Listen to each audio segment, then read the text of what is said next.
Terdengar gembertak seperti tulang patah setiap sosok itu menggerakkan tubuhnya. Perempuan itu berjalan mendekati Jamal. Setelah cukup dekat, perempuan itu mendongak, memperlihatkan wajah yang lonjong dengan rahang patah terjuntai hampir jatuh. Matanya mengeluarkan air mata darah yang membasahi pipinya. Dari hidungnya keluar nanah yang sangat busuk. Belatung-belatung berjatuhan dari borok di sekujur tubuhnya. Perempuan itu pun lalu menyeringai.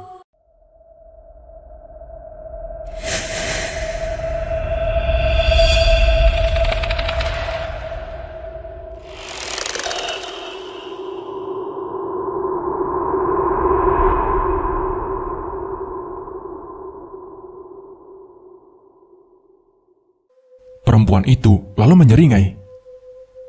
"Malam ini, kamu akan mati, Jamal," ucap sosok itu. Lalu, sosok itu tertawa cekikikan. Jamal pun tercekat. Jamal mulai kesulitan bernapas. Tubuh Jamal tiba-tiba terangkat, seperti sedang dicekik oleh sosok itu. Meski posisi mereka tidak saling bersentuhan. "Waktumu sudah habis. Kau sudah berani berbuat jahat terhadap keturunanku." Kedua tangan Jamal memegangi lehernya. Jamal berusaha menghirup udara sebisa mungkin. Jamal terengah-engah. Raut wajah Jamal mulai sedikit membiru akibat kekurangan oksigen. Namun, Jamal berusaha sekuat tenaga untuk bertahan. Tiba-tiba, sosok itu menoleh ke belakang. Jamal jatuh terjerembab menghantam lantai. "Kau beruntung." Lalu, tangan sosok itu meremas kemaluan Jamal. Sejurus kemudian, Jamal merasakan sakit yang tak terkira pada kemaluannya. Sakit. Suara itu sama sekali tidak bisa keluar dari mulutnya. Tercekat di tenggorokan. Darah mulai keluar. Rembesan darah dari celana Jamal mulai membasahi lantai. Darah itu keluar dari kemaluannya. Sosok perempuan itu menghilang, lenyap dari pandangan Jamal. Jamal, panggil seseorang dari balik jendela. Jamal bersyukur itu suara sahabatnya.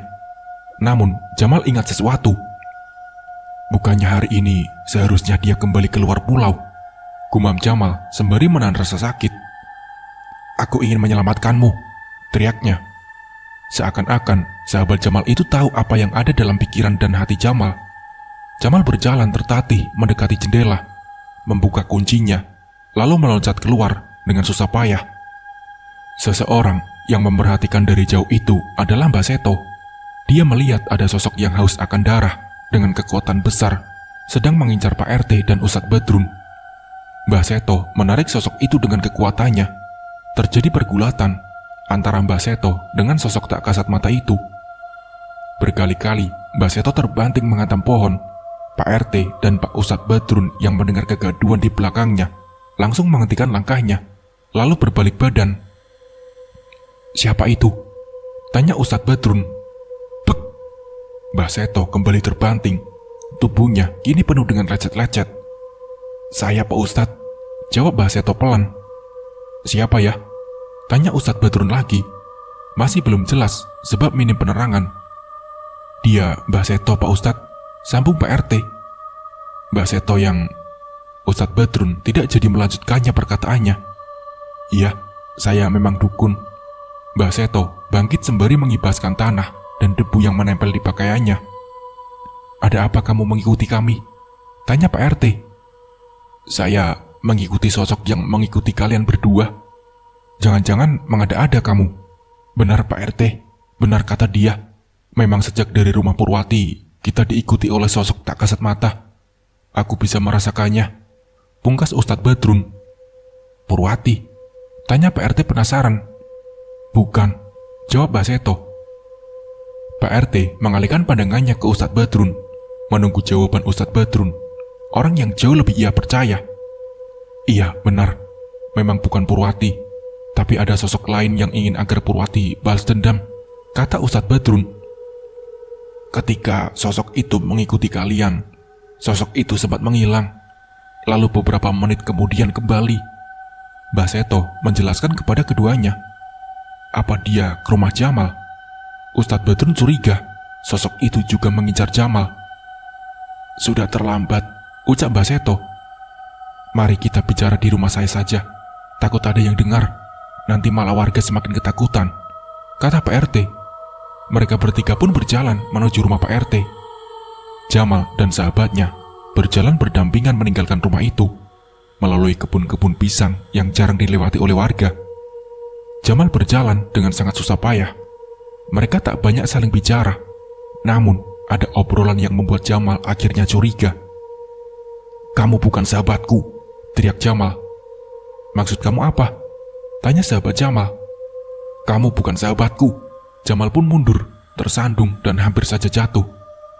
"Setelah aku tolong, kamu malah membalas dengan cara seperti ini," tanya sahabat Jamal. "Siapa kamu?" Jamal terus mendesak. Raut wajah sahabat Jamal seketika berubah. Sahabat Jamal terbang satu jengkal. Kedua kakinya kini tidak lagi menyentuh tanah. "Aku Purwati, Mas." Perlahan, sosok sahabat Jamal berubah menjadi sosok Purwati semasa ia hidup. "Purwati," gumam Jamal. "Iya, aku Purwati, Mas." Maafkan aku, Purwati. Ampuni aku." Purwati terisak-isak. Ia membayangkan ketika mereka masih masa pacaran, penuh dengan canda tawa. Kebahagiaan yang ia impikan ketika menikah dengan Jamal justru berujung sebaliknya. "Kamu jahat, Mas. Aku sudah mencintaimu dengan tulus. Tapi balasanmu sungguh kejam." Bunuh saja aku, Purwati. Aku sudah tidak sanggup lagi." Jamal merengek seperti anak kecil. "Aku tidak ingin membunuhmu, Mas." "Lalu kamu mau apa lagi, Purwati?" Jamal terseduh-seduh. "Izinkan aku selalu dekat dengan tubuhmu." Apa? Untuk apa?" Jamal bertanya sambil mengusap air matanya. "Aku hanya ingin membuatmu menderita seumur hidupmu, Mas. Kamu harus merasakan penyesalan sampai napas terakhirmu, Mas." Purwati pun sesegukan. "Baiklah, silakan." Jamal pun pasrah. Dendam Purwati sebenarnya lebih kepada orang tua Jamal yang telah membuat ibunya menderita hingga harus menjual rumah. Sementara dendam perempuan tua yang tempo hari mengaku sebagai nenek moyang adalah kepada Jamal. Nenek moyang tersebut biasa dipanggil Mbak Wareng dalam tradisi keluarga Purwati. Konon, dalam kepercayaan keluarga Purwati, Mbak Wareng tidak pernah meninggal. Ketika hari di mana seharusnya ia meninggal, ia justru dibawa pergi ke alam gaib oleh peliharaannya. Eyang Getih Geni, siluman yang sangat haus akan darah.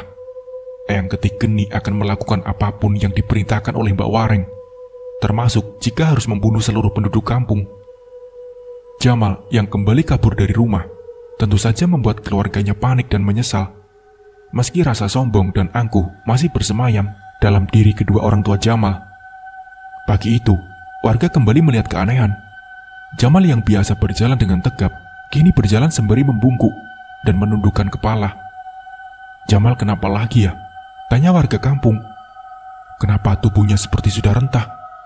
Jamal tidak bisa bicara sedikit pun. Hanya sesekali tersenyum, lalu kembali cemberut. Jamal semakin menderita dan tidak waras.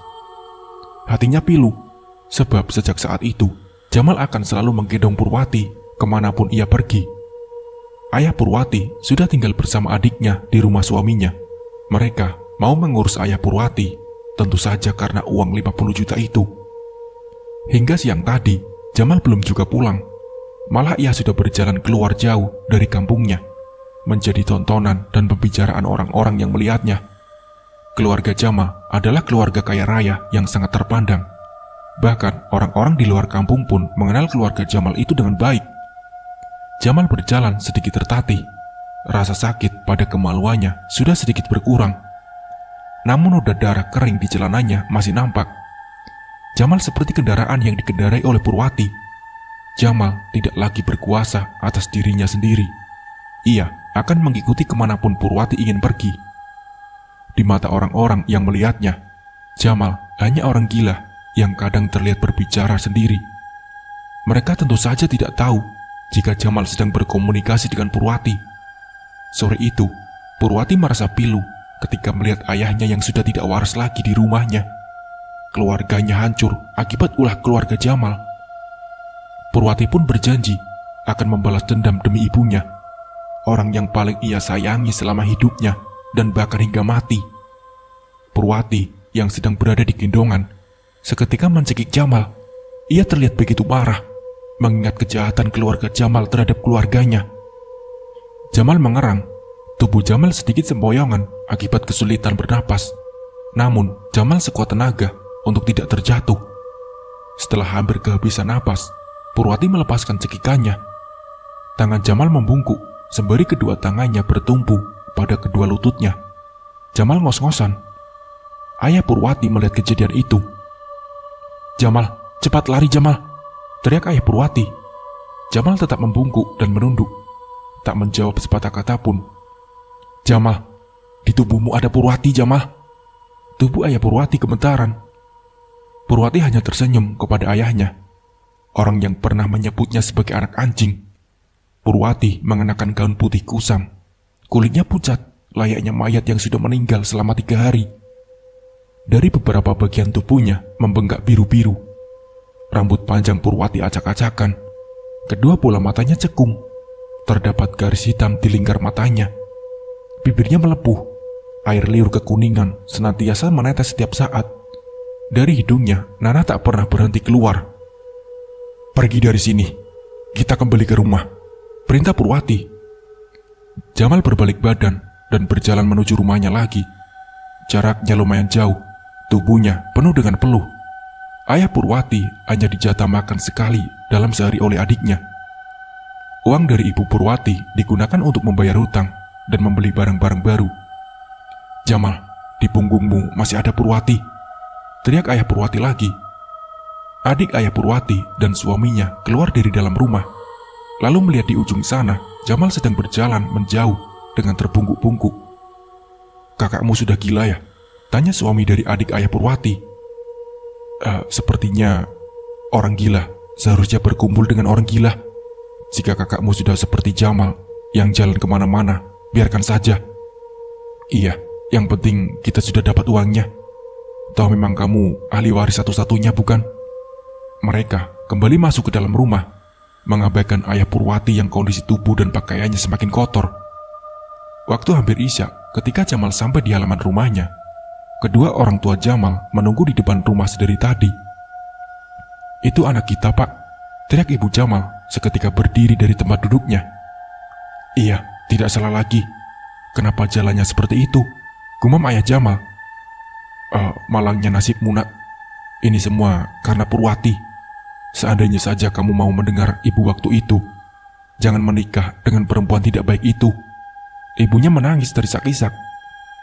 Ibu Jamal memang tidak suka dengan Purwati sejak pertama kali Jamal mengenalnya. Selain dari keluarga miskin, sebenarnya ibu Jamal sudah memiliki calon yang akan dijodohkan dengan Jamal. Namun saat itu, Jamal memaksa hanya mau menikah dengan Purwati saja. Jamal mendekati orang tuanya. Jamal kembali waras seperti sedia kala. Tidak ada tanda-tanda bahwa Jamal gila. Selain pakaian dan tubuhnya saja yang tidak terurus. "Aku capek, Bu," ucap Jamal lirih. "Kamu dari mana saja? Sudah makan belum?" tanya ibunya. Sebenarnya orang tua Jamal sudah menyuruh beberapa orang untuk mencari Jamal.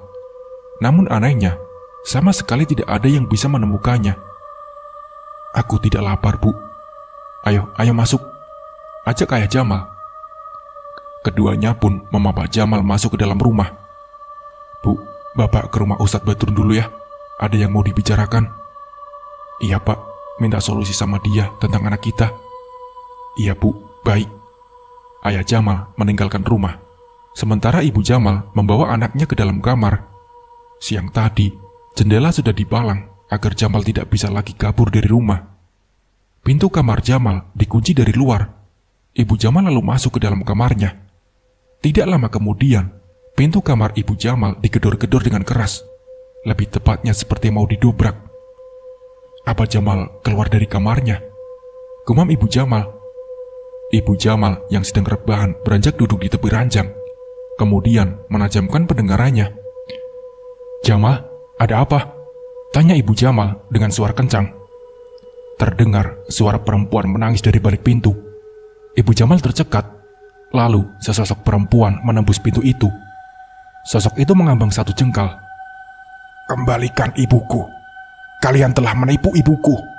Kurangkah kematian tragisku bagi kalian? Tanya Purwati. Siapa kamu?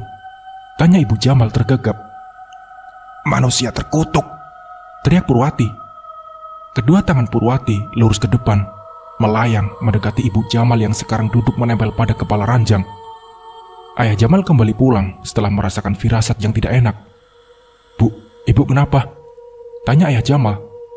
Di malam itu, hanya Ibu Jamal yang bisa melihat Purwati. Sementara Ayah Jamal hanya bisa kebingungan dengan apa yang terjadi pada istrinya.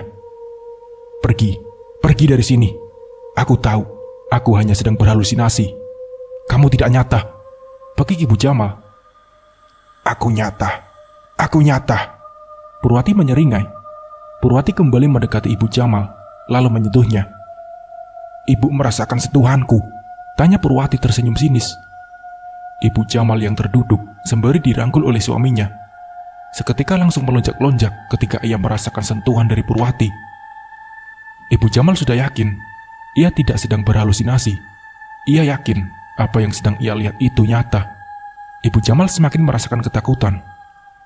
Pergi dari sini menantu terkutuk, teriak Ibu Jamal. Menantu terkutuk, gumam Ayah Jamal. Ayah Jamal pun mengedarkan pandangannya ke segala arah. Tidak ada siapa-siapa di kamar itu selain mereka berdua. Di lain hari, tahlilan hari ketiga berjalan lancar. Sama sekali tidak ada hal yang aneh terjadi. Yang datang tetap sedikit. Warga sudah pulang sejak sejam tadi. Di belakang rumah, Ibu Purwati berdiri ditemani oleh Mbak Wareng, perempuan tua yang akan menghasut keturunannya itu untuk membalas dendam, juga menjadikan Purwati sebagai arwah penasaran. Bunuh semua orang yang telah menyakiti anakku dan membuat dia harus kehilangan nyawa, teriak Ibu Purwati yang sudah semakin terpengaruh oleh Mbak Wareng, nenek moyangnya. Lakukan, perintah Mbak Wareng. Eyang Getih Geni yang berada di depan mereka hanya mengangguk. Siluman itu kembali menjelma menjadi perempuan tua yang sangat mengerikan. Eyang Getih Geni menghilang dari pandangan Ibu Purwati dan Mbak Wareng, meninggalkan asap putih yang perlahan-lahan menghilang terkena tiupan angin. Eyang Getih Geni mendatangi salah satu keluarga di kampung itu, keluarga yang sebenarnya tidak memiliki dosa besar terhadap kematian Purwati. Eyang Getih Geni sama sekali tidak peduli harus membunuh siapa dulu malam itu. Hasratnya untuk membunuh pun membuatnya mengincar siapa saja. Eyang Getih Geni sudah sangat haus akan darah. Eyang Getih Geni sudah ada di depan pintu salah satu warga. Seorang bocah sedang belajar mengaji. Iya, benar. Kalau yang ini, tanya si ibu. Yang kayak pancing apa, Bu? Tanya si anak. Ibunya sedikit terkekeh.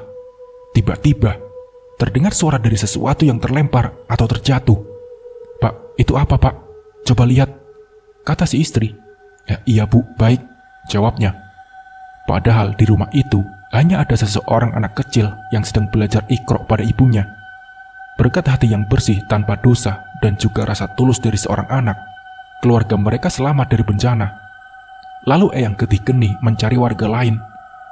Sepasang kekasih yang sedang memadu kasih di sebuah tempat sepi, minim penerangan pun menjadi sasaran. Keduanya meregang nyawa begitu saja saat sedang berjumbu. Dari kemaluan mereka berdua keluar darah. Sementara itu di belakang rumah, Ibu Purwati, ia kini sedang sendirian. Mbak Wareng entah pergi kemana. Purwati, kamu ada di mana? Tolong ibu, nak, ucap Ibu Purwati lirih. Suara kentongan dipukul berkali-kali. Kemudian kentongan itu pun saling bersahutan. Ada apa? Tanya salah satu warga. Entahlah, suara pertama dari arah utara. Mari, kita segera ke sana. Warga mulai berbondong-bondong ke tempat di mana ditemukan sepasang kekasih yang meninggal secara tidak wajar. Kedua jasad itu ditemukan oleh Hansip Taryono yang sedang melakukan ronda. Pasti ini perbuatan makhluk penunggu tempat ini, kata salah satu warga. Iya, bisa juga ini perbuatan Purwati yang balas dendam kepada kita, lanjut warga kampung yang dituakan. Iya, betul. Mungkin ini karena kita sudah enggan datang ke acara tahlilannya. Dia jadi marah. Marah sampai mengambil nyawa orang. Kalau begitu, besok malam kita harus datang lagi. Kita tidak ingin keluarga kita jadi korban, tanya warga yang dituakan. Mereka begitu ngeri dengan penampakan dua jasad sepasang kekasih itu. Mereka seperti ketakutan sebelum mereka meninggal. Tidak terbayangkan kalau kita yang ada di posisi mereka. Oh ya, Pak RT sudah tahu belum? Tanya warga yang dituakan. Tadi katanya tidak ada di rumah. Kemana? Tanyanya lagi. Katanya pergi sama Pak Ustadz Badrun dan Mbak Seto. Mau apa Pak Ustadz Badrun bergaul sama Mbak Seto? Tanya warga yang dituakan. Jangan-jangan mereka bersekongkol. Pak Ustadz sudah kita minta tolong, tapi dia tidak bisa. Mbak Seto sudah kita bayar menangani teror ini, tapi tidak ada kejelasan. Jelas, mereka membiarkan teror ini terjadi di kampung kita. Warga di kampung itu memang suka bergosip, suka menyebarkan kabar yang belum jelas kebenarannya. Sudah watak mereka seperti itu. Ustadz Badrun, Mbak Seto, dan Pak RT datang ke rumah keluarga Jamal setelah diberitahu oleh salah satu orang yang bekerja pada keluarga itu. Silahkan Pak Ustadz saja. Ilmu kita saling bertentangan, ucap Mbak Seto mencoba bijak. Baik, saya dulu, kata Ustadz Badrun sembari tersenyum. Kedekatan Ustadz Badrun dan Mbak Seto kelak membuat Mbak Seto kembali ke jalan yang benar, tidak lagi mendalami ilmu yang dilarang oleh agama. Ibu Jamal masih belum sadar betul, ia masih panik dan ketakutan, selalu menoleh ke kiri dan ke kanan mencari sosok Purwati. Bu, Ibu, sadar Bu, kata Ustadz Badrun. Ibu Jamal masih dengan sikap yang sama. Ustadz Badrun mulai membacakan doa, lalu memberinya air putih, dan perlahan-lahan Ibu Jamal mulai bisa ditenangkan. Mana Purwati? Tanya Ibu Jamal masih sedikit gelisah. Tidak ada Purwati di sini Bu. Ustadz Badrun mencoba menenangkan. Mereka mengobrol sejenak tentang banyak hal, hingga kemudian terdengar suara kentongan di suatu jarak. Ada apa? Tanya Mbak Seto. Mari kita ke sana, kata Pak RT. Terima kasih telah membantu, ucap Ayah Jamal mengulurkan tangan. Iya Pak, ya sudah kami pamit, kata Ustadz Badrun. Mereka bertiga pun segera meninggalkan rumah keluarga Jamal, lalu menuju ke arah di mana suara kentongan saling bersautan. Mereka bertiga akhirnya sampai setelah hampir kehabisan napas. Innalillahi wa inna ilaihi roji'un, ucap Ustadz Badrun, dan tiba-tiba orang yang bekerja pada keluarga Jamal menyusul. Ada apa? Tanya Pak RT. Ibu Jamal. Dia terlihat ngos-ngosan setelah berlari menyusul mereka bertiga. Nanti kita ke sana, sebentar ya. Mereka bertiga masih ingin memeriksa jenazah sepasang kekasih itu. Sekarang Pak Ustadz, ini soal nyawa. Jangan sampai ada lagi orang yang kehilangan nyawa. Kita ke sana, seru Mbak Seto. Mereka bertiga pun kembali berlari menuju rumah keluarga Jamal sebelum memeriksa jenazah sepasang kekasih itu. Lihat itu mereka, akrab banget. Sejak kapan Pak Ustadz bestinan sama dukun? Memang aneh. Sementara itu, di rumah keluarga Jamal, ibunya sedang meronta-ronta. Kedua tangannya memegangi lehernya sendiri. Purwati sedang mencekik Ibu Jamal. Kembalikan yang telah kalian curi dari keluargaku. Sementara Ayah Jamal mengira istrinya sedang mencekik lehernya sendiri. Sedari tadi berusaha untuk melepaskan kedua tangan istrinya itu, namun sia-sia belaka. Apakah istriku menjadi tumbal? Gumam Ayah Jamal teringat sesuatu. Meski sedang tercekik, Ibu Jamal masih sempat sedikit menggeleng, tidak mau mengembalikan harta yang telah mereka curi dari keluarga Purwati. Rasa hausnya pada harta membuatnya harus meregang nyawa. Napas terakhir Ibu Jamal pun akhirnya lepas dari jasadnya. Ayah Jamal berhasil melepaskan kedua tangan istrinya dari lehernya. Ia pun menyadari istrinya sudah tiada. Assalamualaikum. Terdengar suara orang mengucap salam. Ayah Jamal menangis histeris sejadi-jadinya sembari menggoyang-goyang tubuh istrinya. Kita terlambat. Ustadz Badrun terlihat menyesal. Ada dua sosok dalam teror ini, kata Mbak Seto sedikit berbisik. Iya, membuat kita kesulitan menghadapi teror ini. Ayah Jamal kemudian menoleh ke arah mereka bertiga. Tinggalkan kami sekarang juga. Nada ucapannya sedikit mengusir. Mereka bertiga pun segera keluar dari rumah itu.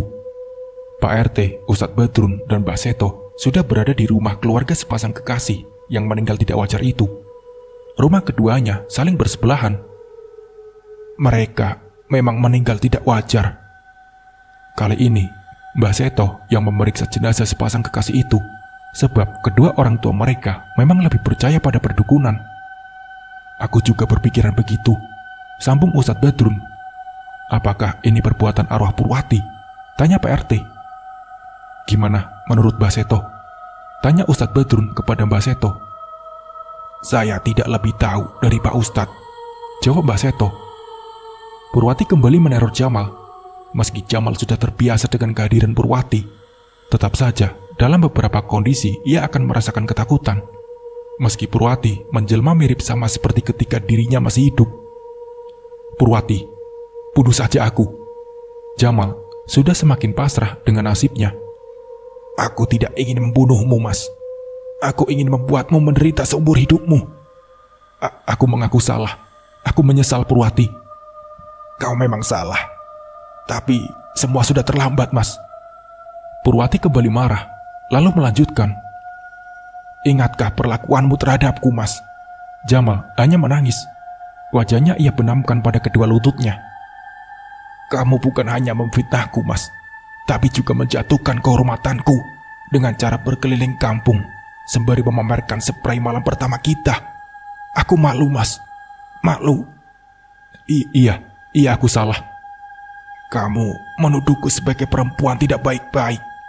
Kamu menuduhku sebagai perempuan pesina, Mas. Sudah Purwati. Bahkan ketika keluargamu meminta ganti rugi, kamu hanya diam. Kamu banci, Mas. Jamal pun marah ketika disebut banci oleh Purwati. Ia berdiri, lalu menatap tajam sosok Purwati yang berdiri mengambang di depannya. Aku tidak terima, Mas. Kamu sudah keterlaluan. Jamal mengambil kursi, mengangkatnya, dan ingin melemparkan ke sosok Purwati. Kamu ingin mati seperti ibumu, Mas? Tanya Purwati.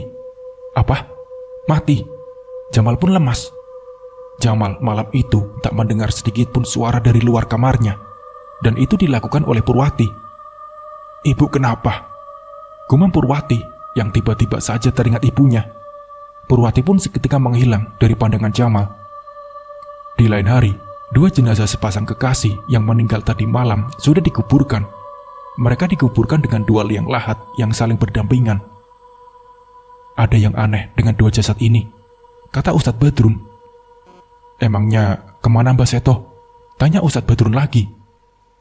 Entahlah, jawabnya. Kemudian, semua pelayat sudah pulang ke rumahnya masing-masing. Begitu juga dengan keluarga kedua jenazah itu. Hanya 3 orang yang masih berada di pemakaman, mencari jawaban dari semua teror yang sedang terjadi di kampung mereka.